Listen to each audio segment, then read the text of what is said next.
Side available.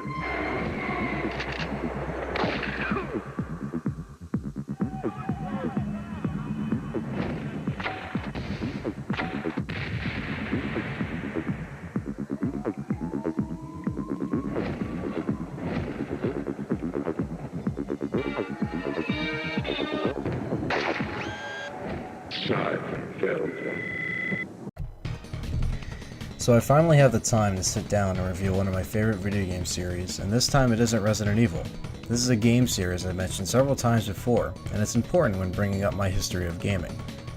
Siphon Filter was released in February of 1999, and was a game my dad would purchase, and it was another game that I would always watch him play when he got home from work. Of course, when I started playing these games myself, I just became obsessed growing up and playing these games. Hell, I've played these games as much as Resident Evil growing up, so you could tell the importance of this. I want to do these reviews just because I want to. I don't care if no one watches these or for whatever reason, because I could review whatever the hell I want on this channel, not just one genre or game. So let's revisit the first game for starters. Some of you might have grown up with this game as well, and share the same experiences as me. If you don't even know what this game is, then you're in for a treat, because it really captures the glory days of the PlayStation. Metal Gear Solid was already out, but this game came out a few months afterwards. At this time, there wasn't many stealth/shooter games out there. Siphon Filter did receive acclaim, but isn't talked about that much anymore from what I've seen.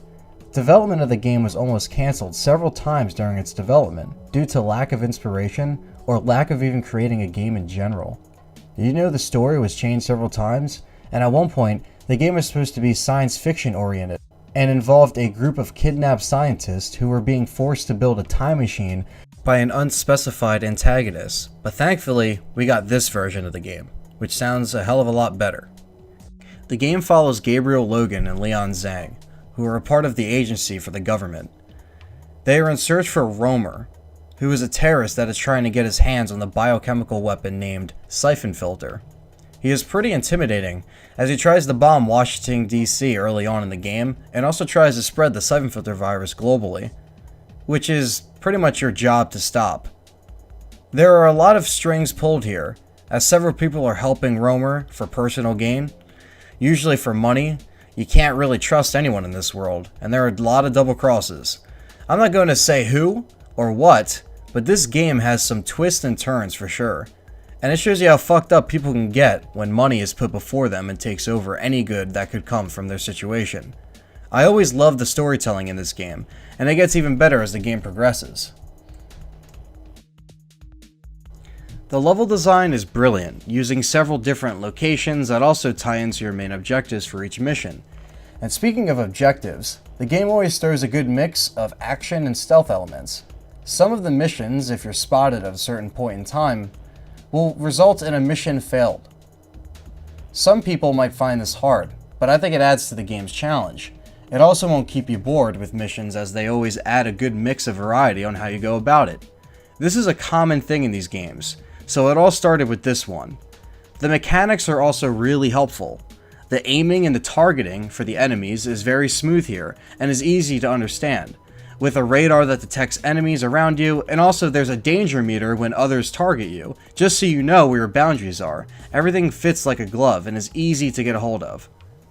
Back then, the games that threw you into a story as it progresses was kind of hard to come by. As the PS1 started to grow and games began to expand on how stories were told, it really became a common thing, and this game held up, and still does.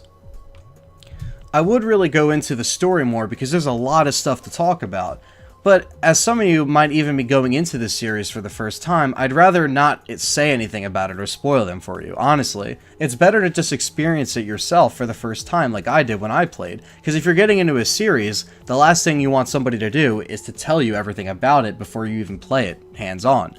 So it's easier for you to just kind of pick it up and kind of experience it and kind of let it lead you along. I noticed playing this game today after not playing it for several years, that going back to get footage wasn't even for the sake of getting footage for this video, but for the sake of revisiting it for those fond memories of playing this game over and over again as a kid. I still know it like the back of my hand.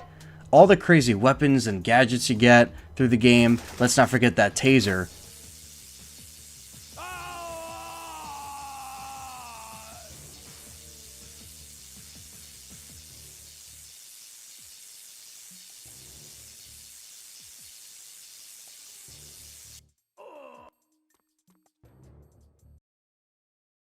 shit, that never gets old.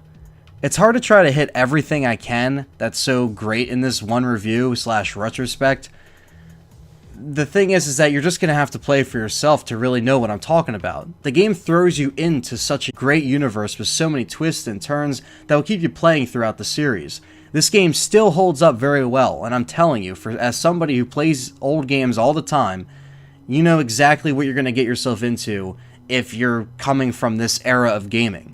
Just like how people can go back and play several games like Metal Gear Solid or Crash Bandicoot, for example. Some games just have that timeless quality to them, and this is one of them. This can be found on the PSN store, and physicals go for pretty cheap online if you prefer physical copies such as myself. I recommend everybody who loves these kind of games, they should go and check it out. I guarantee you that the next review is going to be even longer, because this story is still unfolding and there's a lot to cover.